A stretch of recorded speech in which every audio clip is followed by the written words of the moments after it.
سر یہ ثانیہ سیالکوٹ کا جو مرکزی ملزم ہے یہ گرفتار کہاں سے ہوا اور 1 مہینہ پولیس اس کے پیچھے رہی، اس کی اس وقت تک 1 مہینہ گرفتار نہ ہونے کی بڑی وجہ کیا ہے؟ کہ بات یہ ہے کہ اللہ کے فضل سے اللہ کا بہت شکر ہے کہ مرکزی ملزم جس کو آپ مرکزی کہتے ہیں 2 ہی ملزم تھے، so one of them has been arrested اور یہ ہم اس کے پیچھے تھے. پہلا ملزم تو دوسرے تیسرے دن ہی ہم نے اریسٹ کر لیا تھا. یہ 30 دن ہمیں اس میں لگے بیکاز اس کی بڑی وجہ یہ تھی کہ جیسے ہی یہاں سے یہ فرار ہوا تھا وقوعے سے اور یہ گیا اپنے گھر، اس کے بعد اس کو جو دوسرا اس کے ساتھ ملزم تھا، ایک جو اس کے ساتھ نہیں جا پایا تھا، بالا، اقبال بالا جو تھا، اس نے اس کو اطلاع دے دی تھی کہ تمہاری تصویر ٹی وی پہ اور نیٹ پہ سارے پہ چل رہی ہے. تو اس کے بعد وہ وہاں سے نکلا ہے اور یہ مسلسل پھرتا رہا ہے. یہ مانگا منڈی بھی گیا ہے، یہ فورٹ عباس بھی گیا ہے، یہ فیصل آباد پھر واپس آیا ہے، فیصل آباد سے یہ چنیوٹ چلا گیا.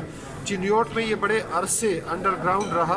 ایک بندے کے پاس، عباس نامی بندہ ہے، اس کے پاس مزدوری کرتا رہا، بھینسوں کو چارہ شارہ ڈالتا رہا، وہاں پہ یہ بڑے عرصے رہا.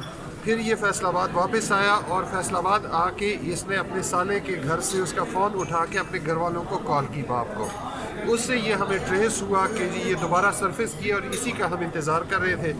فیصل آباد میں ٹریس ہوا، وہاں ہم نے اپنے جی ایس ایم لوکیٹرز بھیجے، لیکن اس نے وہاں فون پھینک دیا اور اس نے پھر یہ اپنے باپ کے پاس گیا بیکاز اس کو پتہ چل گیا تھا کہ پولیس نے باپ کو چھوڑ دیا اور بیوی کو بھی.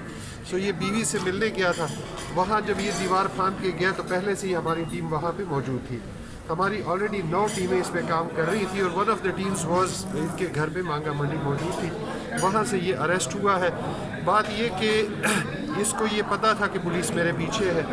میڈیا پہ مسلسل چل رہا تھا کہ ہائی پروفائل بندہ ہے اور ظاہری بات ہے اس نے چھپنا تھا. ہم جس چیز پہ بینک کر رہے تھے کہ ہم تھوڑے سے خاموش ہوں گے، میڈیا تھوڑا خاموش ہوگا، یہ سرفیس کرے گا، یہ اپنے گھر والوں کے پاس آنے کی کوشش کرے گا اور الٹیمیٹلی وہی ہوا اور اسی کی وجہ سے ہمیں کامیاب. اچھا سردار صاحب، یہ اپنا انعام صاحب یہ